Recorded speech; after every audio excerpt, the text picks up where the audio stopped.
Começando mais um Aqui com o Benji, vou dizer um negócio. Eu, infelizmente, não tive o prazer de ver o Pelé, não tive o prazer de ver o Rivelino, o Gerson, o Garrincha jogar. Mas esse que tá aqui hoje, eu vi e muito, o maior de todos, Arthur Antunes Coimbra. Grande Galinho, que prazer ter você aqui em São Paulo. Meu Deus do céu, tudo bonzinho. Você foi lá, tava 1-0 você, né? Agora 1-1, empatei, legal, que você não precisa cobrar mais. Parabéns pelo programa. Obrigado, Galinho. Uma maravilha, pô, entrevistas maravilhosas. Obrigado, Galinho. Além da seriedade, o bom humor também. Tem que ter, né? Senão o futebol tá muito chato, né? Fica tudo muito quadradinho. Ô, Galo, politicamente correto. Muito terrível, demais, né? demais. Olha, avisar o seguinte, você que está assistindo o programa, tem uma hashtag aí para você que é Galinho, olha lá, Galinho Fox, tá certo? Galinho Fox, mande tuas mensagens, tuas perguntas, que eu vou te falar, vai vir do mundo inteiro para você. Aonde você vai? Ô Zico, eu tenho uma crônica aqui para você especial, mas antes disso é o seguinte, você jogou, lógico, você é o maior ídolo da história do Flamengo, você é um dos maiores ídolos da história do futebol mundial, mas quando você chega em São Paulo, que você não joga, você vê essa loucura que foi desde a época do aeroporto até você entrar aqui, te surpreende ainda esse tipo de coisa? Não surpreende não, porque eu, depois de algum tempo, né, eu acho que quando acabou principalmente a questão de Flamengo, da rivalidade e tal, eu acho que aí o pessoal começou a maneirar um pouquinho, começou a olhar de outra forma, né?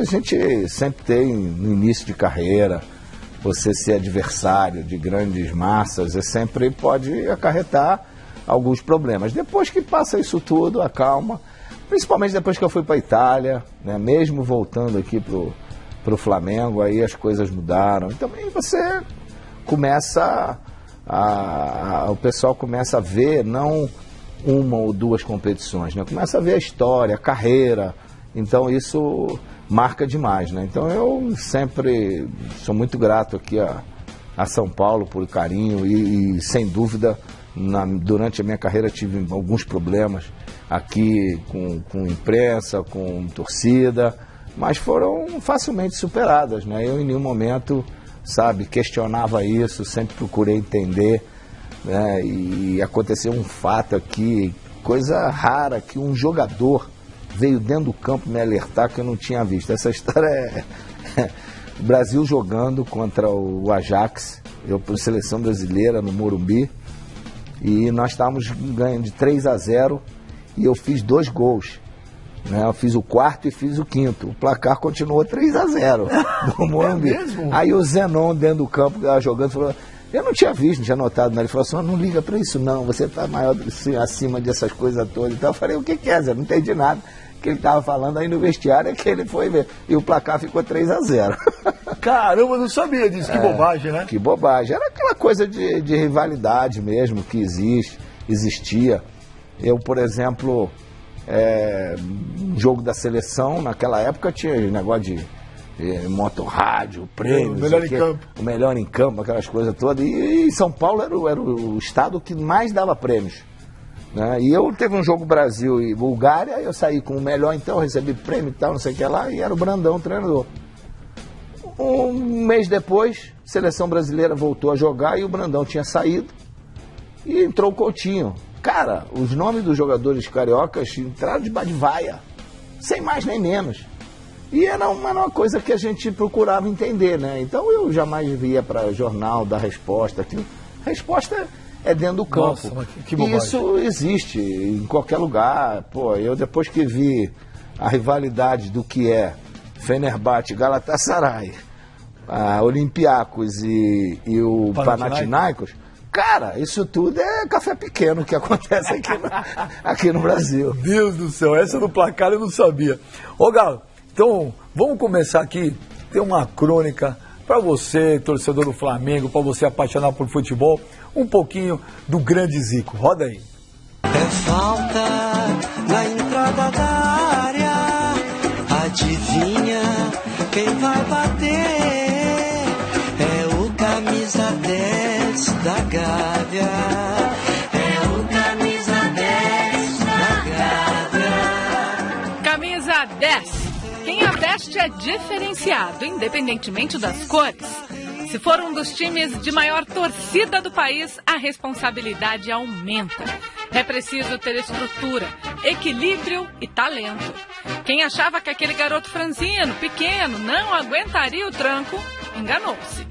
Zico suportou a pressão, abraçou toda uma nação e foi eternamente gratificado por isso. Maior ídolo da história do Flamengo, craque dentro e fora de campo. Zico é Arthur, um cara simples de Quintino que virou rei. Para muitos, depois de Pelé, Zico foi o maior de todos. Exagero carioca? Nada. Para maldosos e invejosos, era jogador de Maracanã, mas para quem viu de fato o futebol como é, Zico brilhava em todos os estádios. O Flamengo é antes e depois de Zico. Por isso, tamanha comoção quando ele trocou o Rio por Udine. Na seleção, Zico foi 10. Sim, temos orgulho dele no mágico time de 1982. E por sua coragem em 1986, depois de superar terríveis problemas e desconfianças antes de desembarcar no México. E como diria Calazans, se Zico não tem uma taça de Copa do Mundo, azar mesmo da Copa. O que importa é que nós temos Zico. E isso já é uma conquista imensa para o futebol brasileiro. Zico, que é do Ocidente e do Oriente.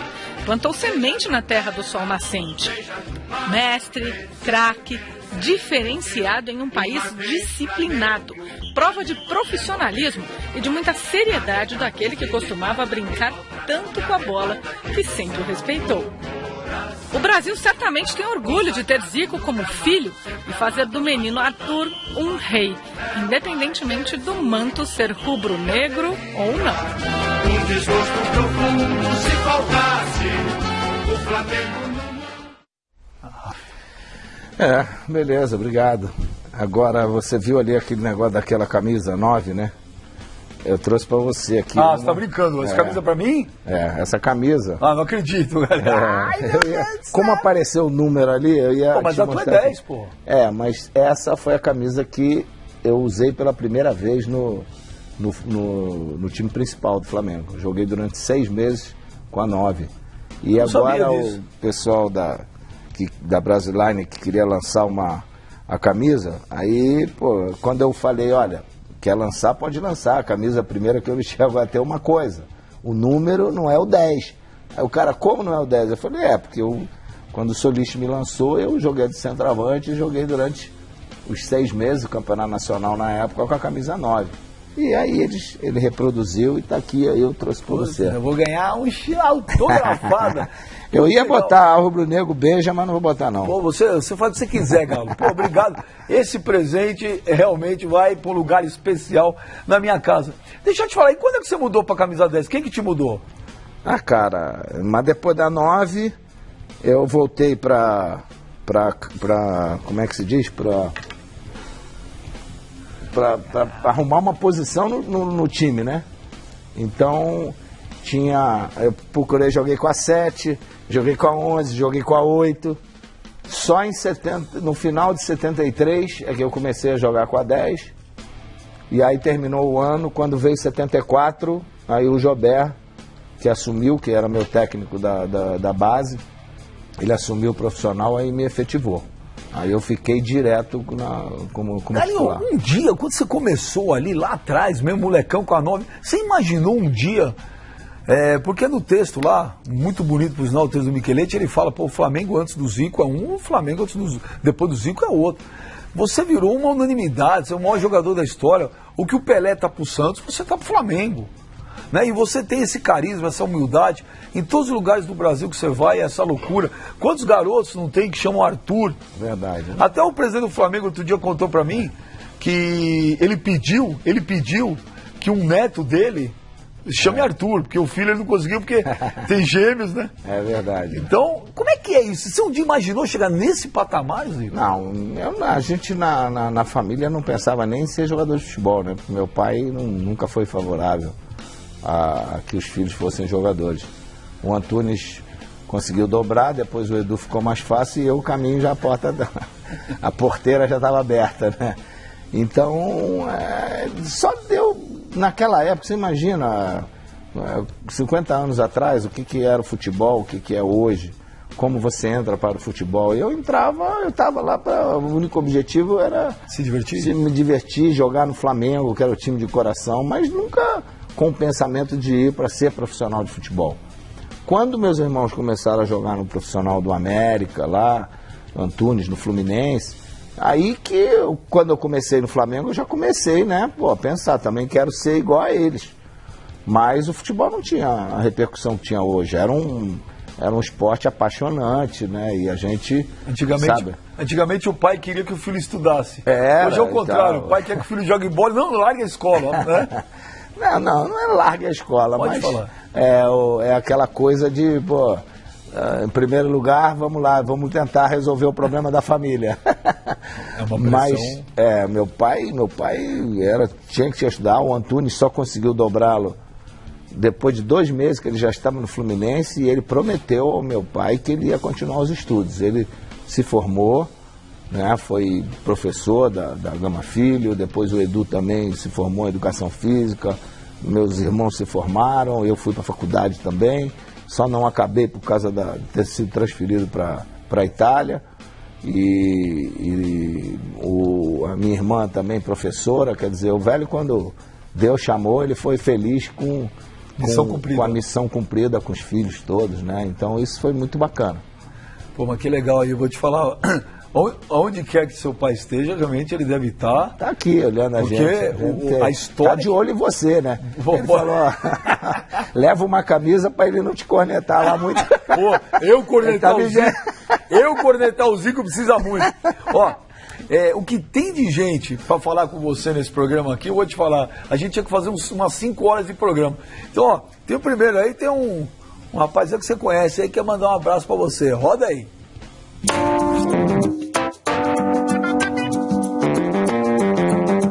Oi Zico, saudações rubro-negras, bom saber que você está vindo aqui no programa do Benja para falar um pouco aí da sua história e da história do Flamengo, né? E as duas coisas não podem ser dissociadas. Grande abraço.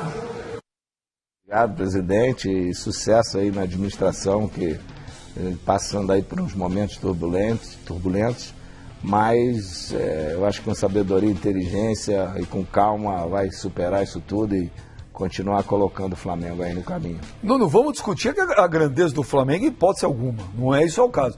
Mas o Flamengo vem sendo, é um dos clubes brasileiros que vem sendo administrado de forma, da pior forma possível há anos. Verdade. Eu me decepcionei muito com a Patrícia Amorim quando ela entrou, nadadora, atleta. Eu falei, é uma coisa que vai mudar a história. Eu torci muito, eu acreditei, eu fui lá para participar do projeto, no sentido de que, principalmente por ser uma atleta, ex-atleta do clube, conhece o clube, né? A gente sempre acredita e confia, né? E me decepcionei, mas eu acho que são momentos que a gente tem que superar, e eu acho que essa equipe que assumiu o Flamengo e que eu apoiei, acho que eles fizeram um trabalho, estão fazendo um trabalho excelente. Eu acho que tem que manter essa filosofia. Agora é um ano de eleição, procuraram, né, priorizar certos setores, né, organizar o clube, voltar a dar credibilidade ao clube.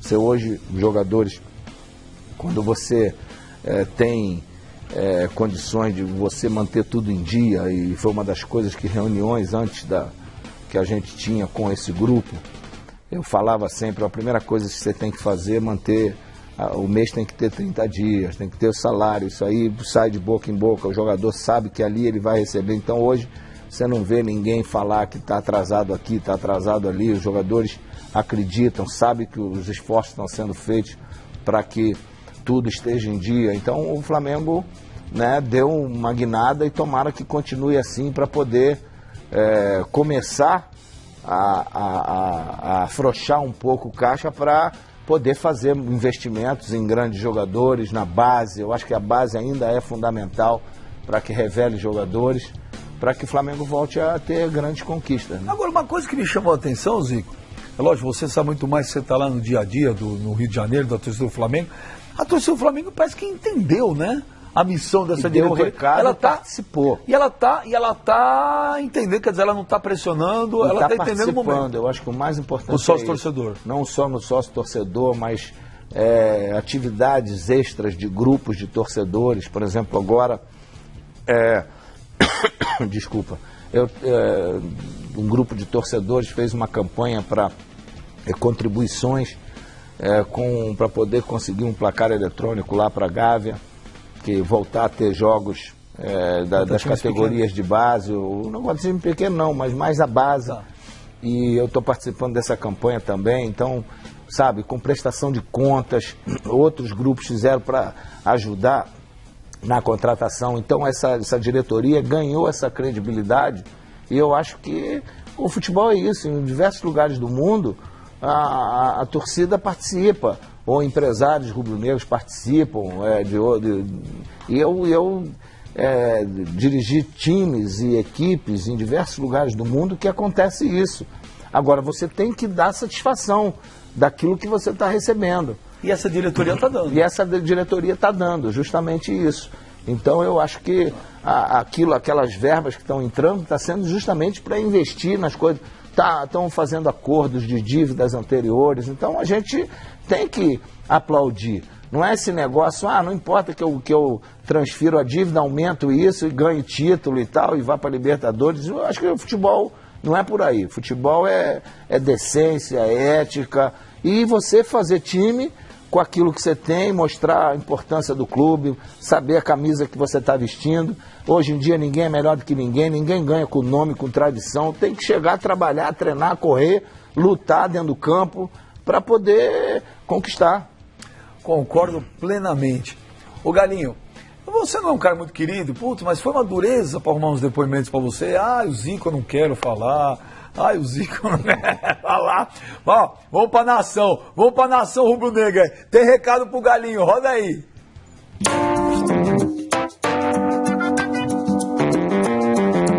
E aí, Benja, e aí, geral, povo da Fox Sports. Seguinte, hoje minha pergunta vai pro Galinho, pro nosso rei, pro rei da nação, o Galinho de Quintino, Zico. Seguinte, Zico, uma pergunta que não quer calar. Você não acha que é legal todos os investimentos para o futebol, os jogadores, nos Jogos Olímpicos, né, nos esportes olímpicos? Agora, me fala uma coisa, não seria legal também investir na sede, no clube do Flamengo, socialmente falando, para não só atrair torcedores para o time, mas sócios para o clube também? O que você acha disso? Uma vez Flamengo, sempre Flamengo, Flamengo sempre eu hei de ser. Vamos cuidar da sede, não é legal? O que tu acha disso? Grande Sandra de Sá. Aqui o nome, hein? Nome, já viu? Sandra de Sá, né? Aqui tá comigo há 40 anos, só tem o Coimbra depois, né? Só, né? E, lógico, eu concordo, além de ser minha amiga, sou seu fã.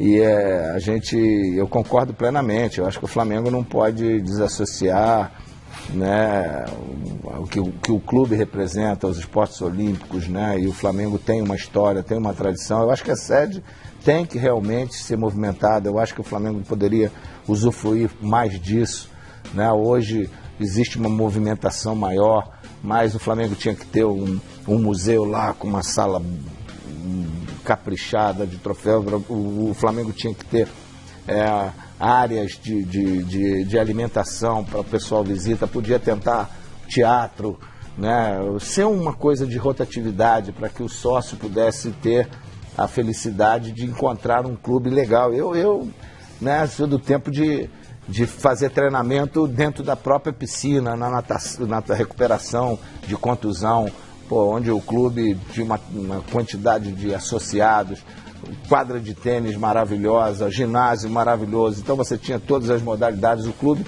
funcionava. Eu acho que o Flamengo, lógico, priorizou algumas coisas, mas os últimos anos, o Flamengo como sede, tem inteira razão a Sandra, eu acho que foi deixado um pouco de lado, foi abandonado, e numa região, numa área maravilhosa, sabe, que pelo amor de Deus, né? É um desperdício muito grande você ter um nome como Flamengo e não utilizar aquela área ali, né, para o torcedor, para o sócio, né, e para o público em geral, né? Agora um papo só um pouquinho rápido de arquibancada, porque a Sandra Sá cantou o hino do Flamengo, né? Quando você entrava no Maracanã, que naquela época era para 150, 160, 140 mil pessoas e tal, qual musiquinha que você mais gostava? É o hino do Flamengo quando você cantava? É aquela lá...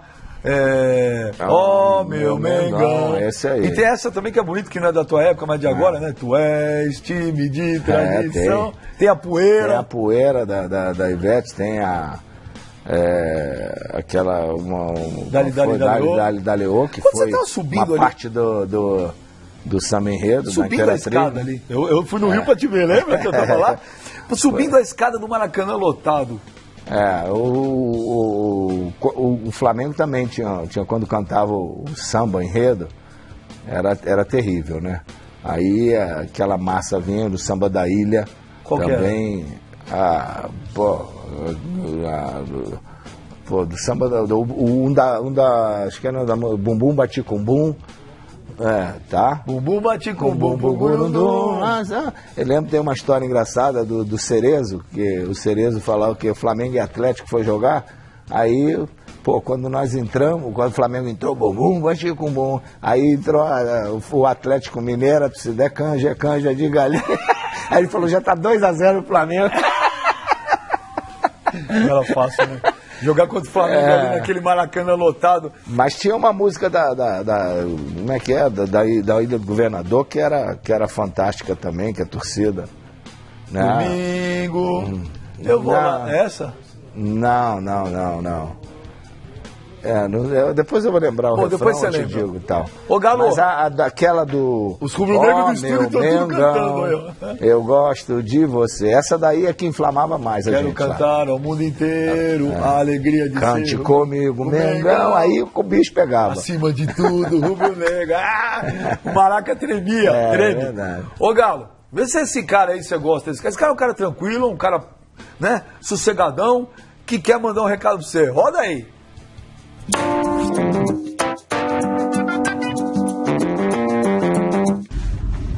Saudade do Galo, hein? O Zico, que foi um dos maiores jogadores de futebol de todos os tempos, né? O meu amigo Sócrates, amigo dele também, dizia que o Zico jogava muito mais bola do que ele. E o Magrão falava isso de coração. Eu tô gravando aqui em movimento nas ruas de São Paulo, deve estar acontecendo a mesma coisa do Rio. Olhando para as nuvens, parece, Galo, que vai chover. Tomara que chova aqui, tomara que chova no Rio também. Agora, o que não está chovendo mais no futebol brasileiro, me parece que são craques como você e companhia limitada, né? Nós temos aí o Neymar como estrela absoluta, como um grande jogador que futuramente será seguramente o melhor do mundo. Já foi protagonista num jogo com o Messi em campo contra o Atlético. Mas a pergunta para mim e para você, que é a minha referência como cidadão, como ser humano e como jogador de futebol, então nem se fala, tá? Mas isso é detalhe, porque eu não quero nem lembrar aquele chapéu que você me deu na Itália de novo, que foi a coisa mais desmoralizante, foi onde eu defini que nem pelada eu jogava mais. Foi o último jogo. Quando alguém me pergunta quando é que você jogou a última pelada, eu falei, no dia que o Zico me deu o chapéu e eu não vi a bola.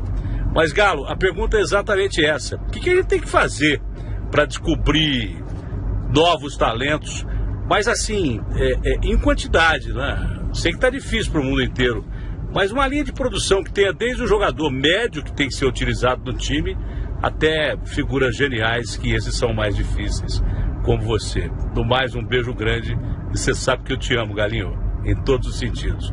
Beijo na família também. Grande da Terra. Primeiro duas coisas.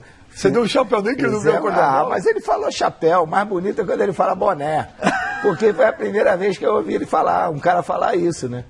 O Luciano do Vale lá, o famoso Bolacha, fez um jogo e armou um time para ele. Foi na Itália, é isso? Na Itália, na Copa do Mundo de 90. Então, aí armou o Rivelino do lado dele lá, Batista, criou uma seleção.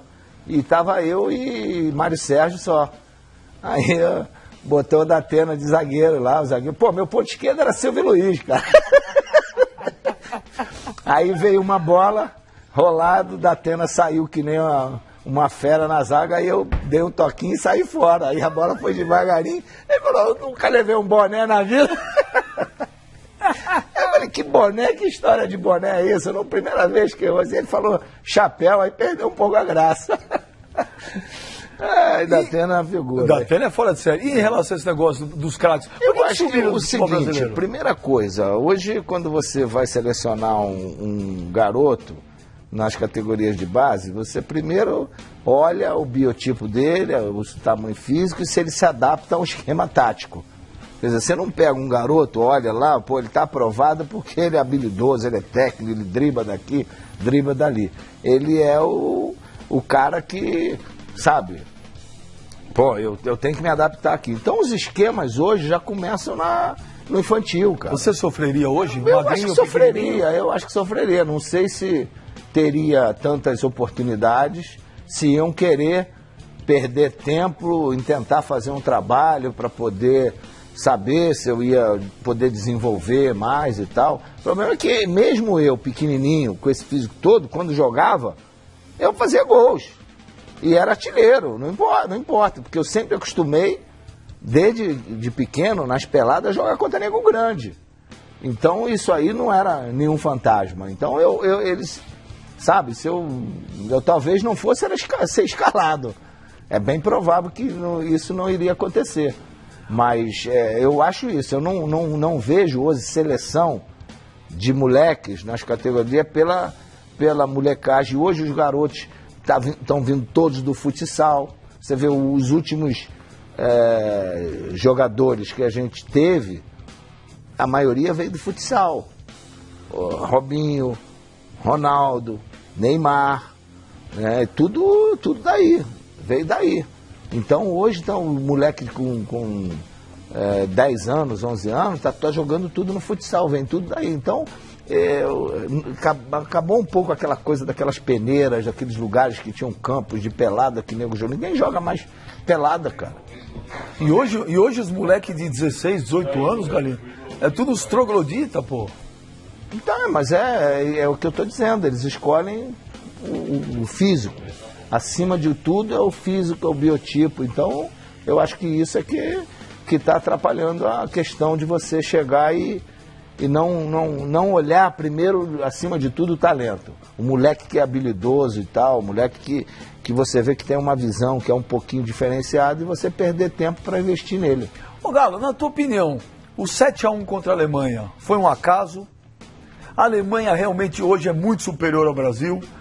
O Brasil foi arrogante, o Filipão escalou mal. E quais as sequelas do futebol brasileiro de 7-1? Cara, o Brasil tomou uma aula de futebol, tomou um passeio de futebol. O Brasil não foi arrogante. O Brasil não vinha bem já desde o início.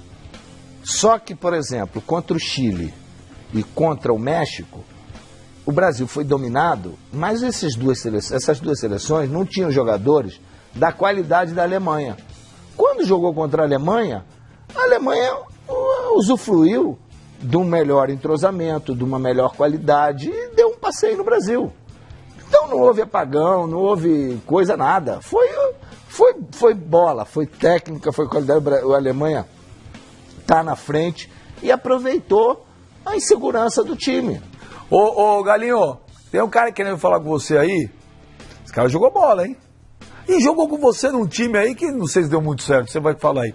Roda aí, vamos ver quem quer falar com o Galinho. Vamos lá.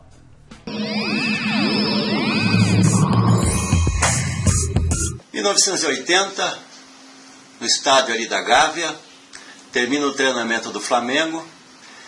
Zico grita pra mim: ô velho, fica um pouquinho mais aí, vamos treinar um pouquinho de faltas.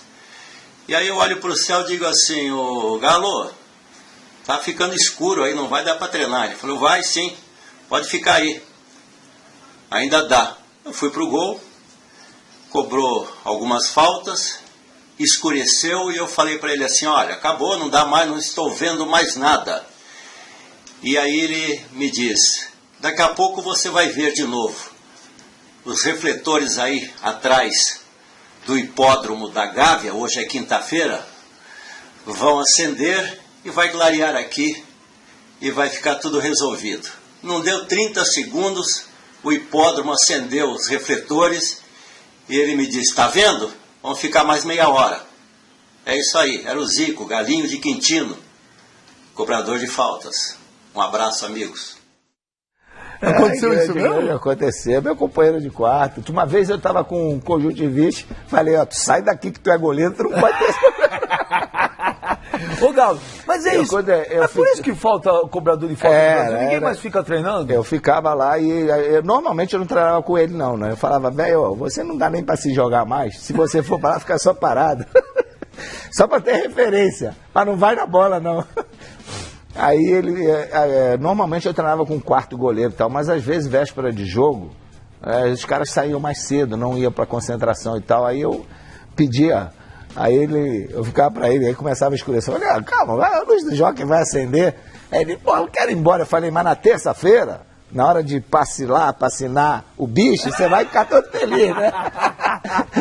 Aí você vai lembrar das faltas. Ô Galo, por que não tem mais cobrador de falta nesse país, cara? Tem um só, né? Rogério Ceni, que é goleiro. O Alex parou de jogar, complica. Sabe, eu fico impressionado. Eu passei lá os 4 meses que eu passei no Flamengo e eu fiquei impressionado com isso, cara, que não é só bater falta. A falta, o treinamento de falta ficou muito marcado na minha carreira, mas eu não ficava treinando depois da hora só treinando falta. Eu treinava lançamento, eu treinava finalização, o Júnior ia para um lado, o Toninho do outro, o Leandro cruzar para mim finalizar. Então, cada dia tinha uma coisa. Acabava o treino, aí, Carpegiani, acabou, Coutinho, acabou, nós íamos para lá. E eu, sabe, isso daí não cansava em nada. E hoje, eu não vejo mais isso. O cara acabar o treino, ir lá, se aperfeiçoar, melhorar a sua parte individual, seu fundamento. Eu acho que depois que o Tele parou abandonou a carreira, não vejo essa coisa do cara se aperfeiçoar. E o que dizem, não, é que o preparador físico começa a reclamar porque vai se cansar pro jogo, aí que o treinador não deixa, e que o fisioterapeuta entra em campo, que o fisiatra entra em campo, que, pô, isso não pode. Cara, é impressionante isso, cara. O jogador vive de se aprimorar a parte individual. Quanto mais ele faz isso, melhora pro lado coletivo. E eu não via isso, eu não via o cara parar lá, ficar batendo falta do lado direito, do lado esquerdo, do lado... Não é, você pode até saber bater. Um dia vai fazer gol, mas não vai ter aquela média, aquela coisa constante de a regularidade, né, que a gente tinha e muitos outros tinham. Você vê aí Marcelinho, Neto, Dicá, Zenon, Roberto Dinamite, pô, uma pá de caras que sabe, você botava, quando botava a bola ali era complicado, né? Linho, Éder, pô. Ó, já que o Raul tocou no assunto cobrador de falta, tem um cobrador de falta. O Raul tá fazendo um belo trabalho na base lá do Cruzeiro, viu? Pô, que legal. Cara, eu sou fã do Raul, fã. Agora tem um cobrador de falta que quer falar com você, Galinho. Roda aí, vamos ver quem quer falar com o Zico aí. Vamos lá.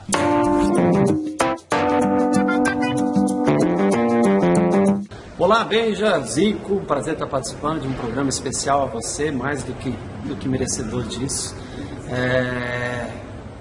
Quando garoto pude assisti-lo muito, jogar, vi muitos gols seus pelo Flamengo e pude ver grandes jogos que você participou, especialmente na década de 80. E eu tenho assim algumas histórias, mesmo não tendo convivido com você, mas pelo Milton Cruz, que é uma pessoa que esteve muito próxima, jogou contigo no Japão, pelo Kashima, e também o enfrentou tantas vezes, jogando contra o Flamengo, se eu não me engano, pelo Botafogo, né? Então tem duas histórias tradicionais que no Japão o Milton falava que ele ficava do lado do Zico, e o Zico mandava ele ficar na barreira, para dificultar a visão do goleiro, porque os japoneses colocavam 7, 8 jogadores na barreira, e o Milton dizia para ele, eu vou ficar do teu lado, que eu quero ser o primeiro a te abraçar quando você batia a falta. E no Flamengo, uma vez ele jogando pelo Botafogo, ele conta que estava todo mundo do Botafogo na barreira, o goleiro, e ele ficou de costas, olhando para o gol. E não lembro quem era o goleiro do Botafogo, falou: Milton, olha a barreira, olha. Ele falou: você tá louco? Só eu que vou perder o gol aqui, o Maracanã todo vendo. E disse que você bateu a falta e fez o gol. Então, assim, eu pude vê-lo bater muitas faltas. E eu gostaria de uma pergunta simples, mas que serve de referência, eu acho que para muita gente. Gostaria de saber quantos gols de falta você fez pelo Flamengo na sua carreira. Afinal de contas, você é o maior artilheiro do Flamengo na história do clube. Rogério, obrigado pelo carinho. Essas histórias do Milton são verdadeiras. O jogo contra o Botafogo era o Ricardo. É verdade mesmo? Isso Era o Ricardo, eu não sei. Eu não sei. O Ricardo Cruz era o goleiro. Foi jogo Flamengo-Botafogo, ele estava na barreira. Não sei se ele virou, aí eu não sei. Mas a do Japão era assim mesmo. Ele ficava do meu lado. Eu falei: vai lá, fica aí. Não, eu quero ficar aqui, mano. Vejo de frente. Aí...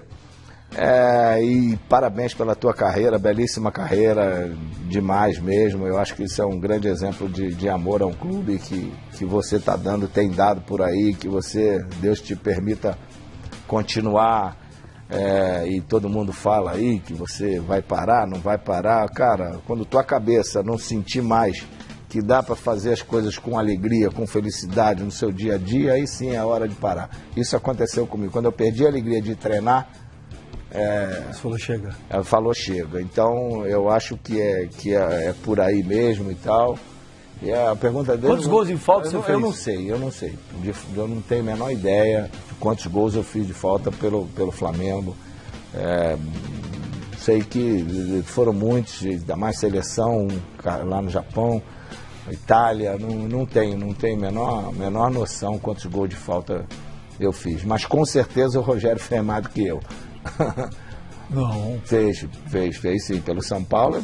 Como clube, eu acho que ninguém fez mais gols. Você sabe que o Rogério Ceni esse ano pode passar o Raí na artilharia do São Paulo de gols? É porque uma coisa da época e de hoje.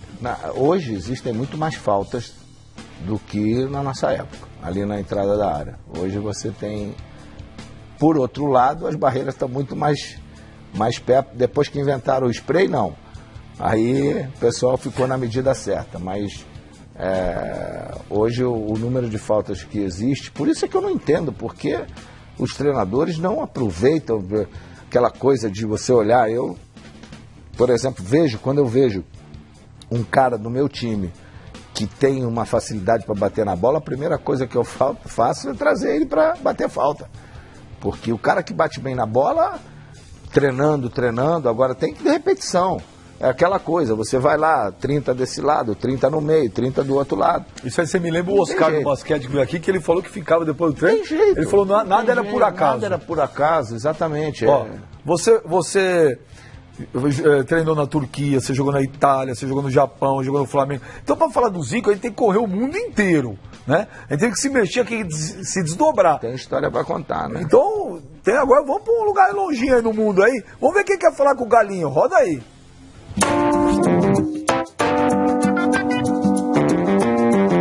Fala, galera, beleza? Bom, tô aqui para falar só um pouquinho do Zico, né? Eu conheci o Zico quando estava na base do Flamengo, já era um ídolo para mim, mas eu conheci o Zico família. Algumas vezes fui na casa dele, fui na sua casa, né, Zico? Através do Thiago, seu filho, a jogar uma peladinha, né? E pude conhecer um pouco mais o Zico família. Você é um exemplo, você não é só um exemplo de profissional, o atleta que foi e o treinador que é hoje. Você é um exemplo também de pai, de família, de ser humano. Você é um espelho para muita gente, inclusive para mim. E eu agradeço muito a Deus por ter conhecido o grande ídolo e o grande homem que você é. Um grande abraço, fica com Deus. Beleza, obrigado, Felipe, companheiro lá do... Dormia na tua casa, algumas vezes lá com o Thiago e tal, molecada lá que jogava junto e tal, e depois tivemos até um contato maior quando eu fiz a clínica de futebol lá nos Estados Unidos, lá dentro da Disney, e o filho dele fez lá com a gente, ele ia todos os dias dar apoio lá e tal. Então, tem uma casa lá em Orlando, e tá lá sofrendo com esse frio, com essa rivalidade. Mas lá de Fenerbahçe eu vou te falar como ele te adora. Eu liguei pra ele, falei: Felipe, vou entrevistar o Zico, queria que você fizesse o depoimento, na hora. Claro. Não tenha dúvida. Tipo, 2 horas depois, tava o vídeo, ele falou, pô, sou fãzaço do Zico. É, gente muito boa, gente muito legal. Sempre torci muito para ele, porque às vezes dentro do campo se transforma um pouco, mas fora do campo é um cara espetacular e sabe, uma pena que às vezes alguns lances marcam muito pela própria situação do futebol, né?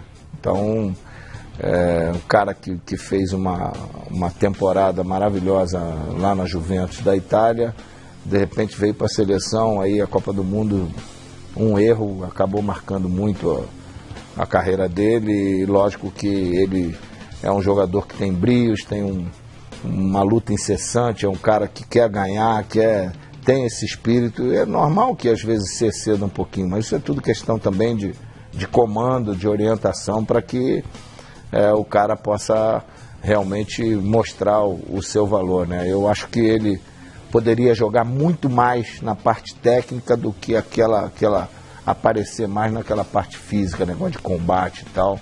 Principalmente que eu vi ele jogando na base, no início. E é Flamengo doente. E é Flamengo. É Flamengo, é rubro-negro doente. Bom, fomos para a Turquia, já pegamos o Raul Plasma.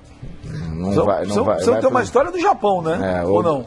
Pode ser, do Japão, do Uzbequistão. Uzbequistão não tem. Da Índia não tem, não? Ainda não. Só ano que vem, né? Ainda não. Pô, queria até agradecer que ano que vem eu vou ficar 15 dias com você, que você me convidou, obrigado. Então, ó, vamos agora contar uma história da época do Japão. Vamos ver quem quer falar com o Galinho aí, roda aí.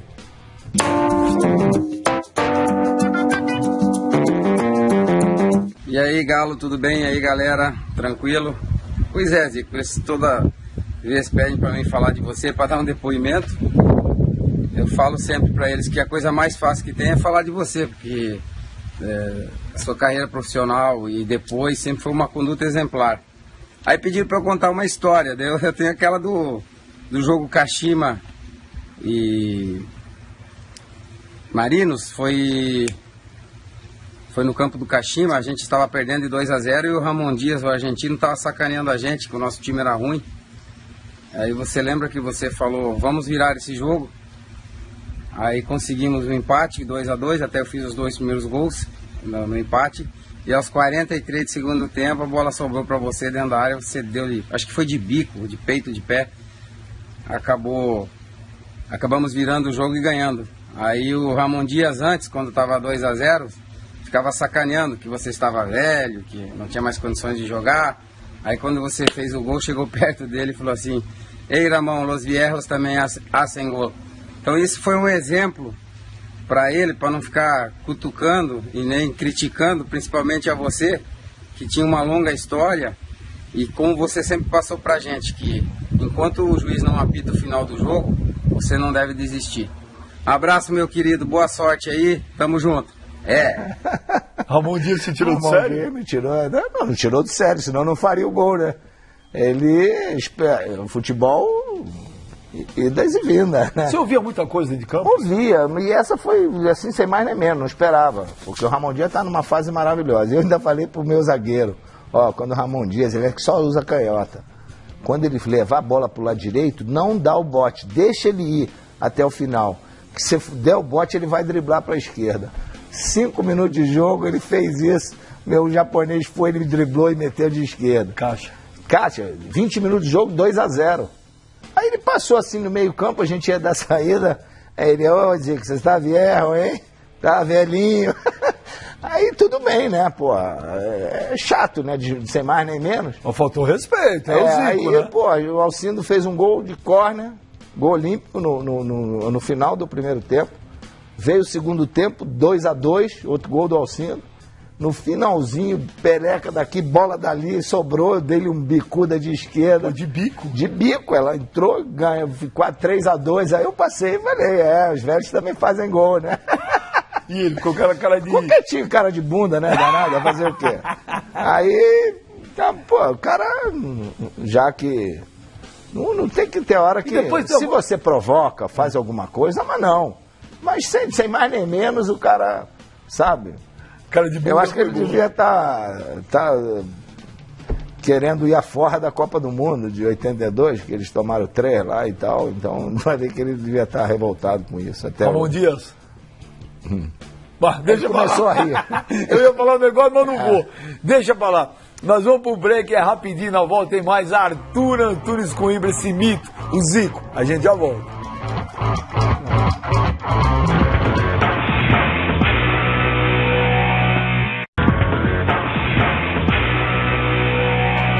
É isso aí, estamos de volta aqui com o Benja, recebendo os maiores nomes da história do futebol mundial, grande Arthur Antunes Coimbra. Ô Zico, um dos jogos mais tensos, mais difíceis da sua vida, é Flamengo e Cobreloa, aquela final da Libertadores ou não? Tenso. Foi... Lá, né? O de lá, né? O de lá, pela forma... Um jogo também passou assim desapercebido, foi um jogo contra o time Wilstermann, lá. Jorge Wilstermann. Na semifinal. Porque a gente, quando chegou no estádio, parecia que a gente estava dentro de um quartel. Só tinha gente de roupa de soldado. Porra, só tem soldado, não tem torcedor aqui, então parecia que... Era uma guerra. Era uma guerra, exatamente. Uma pressão danada, então aquilo ali foi... O Cobreloa, lá no Chile, foi a mesma coisa. Criaram uma praça de guerra como se fosse o Chile contra o Flamengo, e não o Flamengo contra o Cobreloa, sabe? Policiais em volta com o cachorro invadiu, que mordeu o Júnior, os caras deram soco no dia seguinte ao jogo, parecia que a gente tinha vindo de um campo de batalha, cara, e todo mundo revoltado, né? Gente falando um monte de besteira, aquilo, não, tem que revidar, tem que fazer isso, tem que dar... A sorte que Deus me iluminou ali como capitão, e lá mesmo nós fizemos uma reunião, chamei todo mundo, jogadores e Carpegiani, porque o Carpegiani também era um dos mais revoltados, e a gente, só nós, os jogadores com ele, olha, a gente não pode entrar nesse jogo. Que é o que eles querem. O que eles querem é isso. Nós chegamos até aqui por causa do futebol. Porque a gente jogou futebol. Ninguém queria que acontecesse isso. Está todo mundo aí quebrado, um pondo aqui, outros não iam jogar e tal. Agora, a gente tem que jogar futebol. A gente só vai ser campeão se a gente jogar futebol. Então, quando a gente pisar em Montevidéu, isso aqui acabou, cara. É outra coisa, é outro jogo. Vamos esquecer, não vamos deixar levar por negócio de revide, de não sei o que lá e tal. Tanto é que aquilo que aconteceu com o Anselmo pegou a gente totalmente desprevenido, cara. E quase estraga a nossa festa. Porque a gente estava ali para ganhar o jogo, estava ali para jogar futebol. E aquilo quase que mancha tudo. Foi um negócio muito chato, acabou atrapalhando, a meu ver, a carreira do rapaz, que ficou marcado por aquilo, era um ótimo jogador e tal. Então... Relembra para os mais novos o que aconteceu com o Anselmo? Não, o Anselmo entrou e o cara estava dentro do campo. Eu acho que alguém deve ter falado para ele, aquele cara lá que jogava com pedra na mão, que arrebentou o Adílio, arrebentou o Lico e tal. E jogava mesmo, né? E jogava, ele tinha uma pedra na mão, tá? E aí quando alguém vinha falar alguma coisa, ele jogava e deixava num lugar lá separado e ficava com ela. Então ele ficava com ela, mão fechada, e dava aqui, e abriu aqui o supercílio de 2. E o Lico não jogou por causa disso, e o Adílio jogou com corte.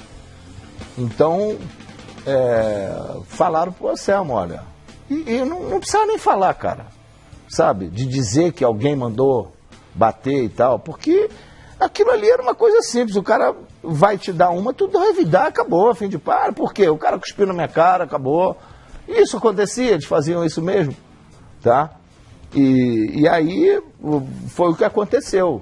Ele entrou, faltando 2 ou 3 minutos, ele entrou, o Anselmo parou na frente do cara, e o fotógrafo, acho que foi um do fotógrafo de um jornal lá do Rio, é que parece que fotografou e viu, ele deu um tapa e nocauteou o cara.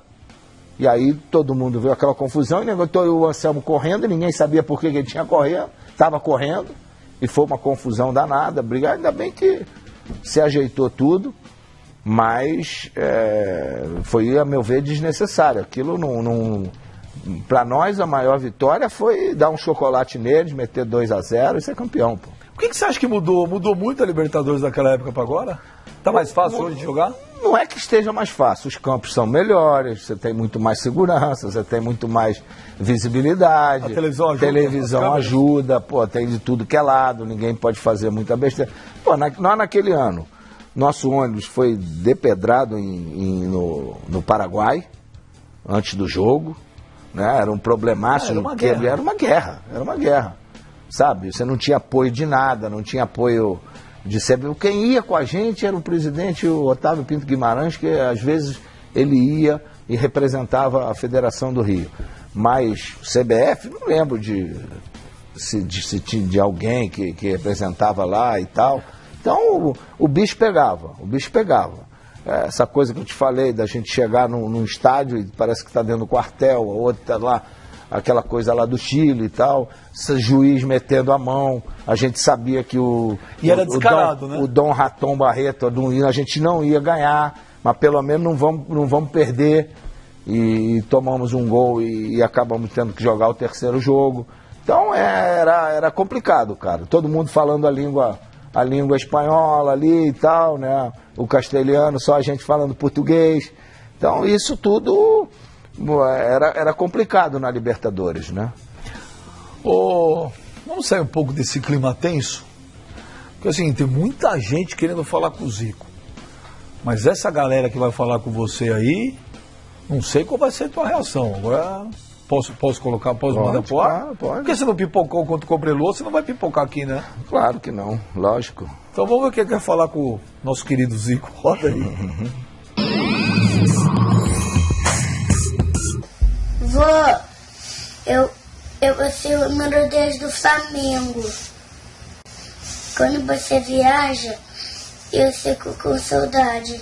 Beijo, tchau.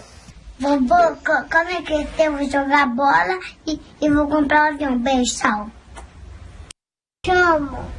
Te amo, vovô, beijo. Beijo, vovô. Vovô, eu quero jogar igual você, na seleção e no Flamengo. Beijo, te amo. Covardia, né? A gente hoje, quando fala de família, não tem jeito, cara. Muita emoção, e a gente vive primeiro para os filhos e agora para os netos. Então eu estou aproveitando muita coisa com eles que eu gostaria de ter aproveitado com meus filhos, né? Porque era final de semana, então eu, sábado e domingo, não marco mais nada, fico em casa com eles, normalmente 2 em 2, onde 2 vão sábado, 2 no domingo. Tem um que o Arthur não está aí, você não deve ter conseguido, porque ele está lá nos Estados Unidos. Eu fiz o que eu pude. O do Júnior, né, que é o Arthur, e é lógico que é muito bacana. O Júnior, meu filho, uma vez disse, poxa, eu queria ter sido neto e não filho.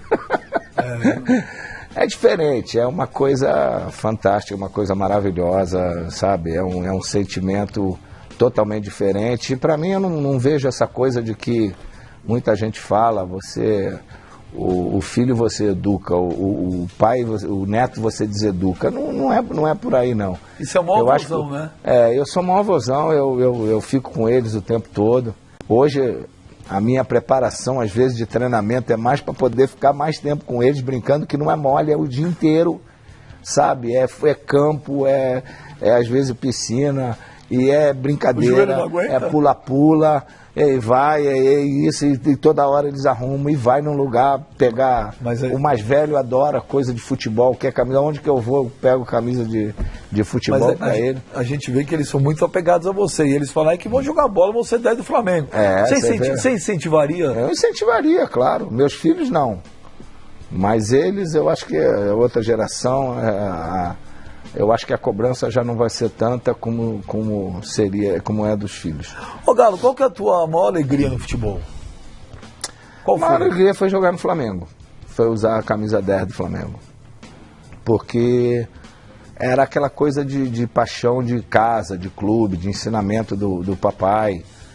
O velho era uma coisa fanático pelo Flamengo. Então cada filho que nascia, ele botava lá uniforme de cada um tinha um número. Lá o cachorro era Mengo, Menguinho, depois veio o Mengão, passarinho tinha que ter alguma coisa preta e vermelha, sabe? Ele só não tinha um papagaio lá que ele não conseguia arrumar um papagaio que tivesse preto e vermelho. Mas se ele pudesse, ele pintava, né? Ele botava a bandeira do Flamengo. Deu uma confusão há muitos anos atrás, cara, porque ele botou a bandeira acima da bandeira do Brasil quando o Flamengo é campeão.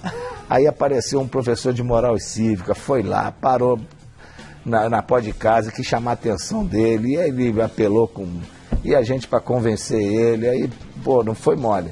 O velho ele foi um dos primeiros sócios proprietários do Flamengo, que comprou. Pô, mas que orgulho que ele deve ter tido o filho, primeiro jogo que ele foi ver foi Flamengo e América. Você vê, os filhos jogaram justamente em Flamengo e América. Coincidência. O América ganhou de 4-1, ele gostou da camisa do Flamengo. E passou a ser Flamengo. Mas eu vou te falar, para um pai flamenguista que nem era o seu, ver um filho fazer o que você fez com o Flamengo, eu vou te falar. E sem me ver jogar, né? Ele não me via jogar. Ele não... Se foi escondido. E depois de um certo período, ele dormia, desligava o rádio, e aí só ligava quando acabava o... entendeu? Enquanto que a minha mãe ia para tudo que é lugar, né? Minha mãe viajava todo o Brasil. Galinho, eu infelizmente tenho que acabar esse programa. Você viu lá, os caras pedem para mim, pô, não fica lá babando muito ovo pro Zico, é impossível. Só vou te falar, você para mim é o máximo, eu sempre falo isso para você. Eu sou um fã seu desde moleque. Você é um craque dentro de campo, você é craque fora de campo, você é um exemplo para todo mundo. Vou te falar, Zico, obrigado. Nada, que isso, eu não tenho a agradecer. Você é sensacional. Parceirão. Queria até... vou guardar com o maior carinho do mundo mais uma que você me dá autografado. Obrigado demais, Zico. Torcida do Flamengo, esse cara é o Zico, pô, não tem nem mais o que falar. Sensacional. Aqui com o Beijo, semana que vem tem mais, hein? Obrigado, Galinho e Quintino. Aí, Mengo! É nóis, que você manda pra mim, né? É nóis. A mensagem, escreve no nosso WhatsApp.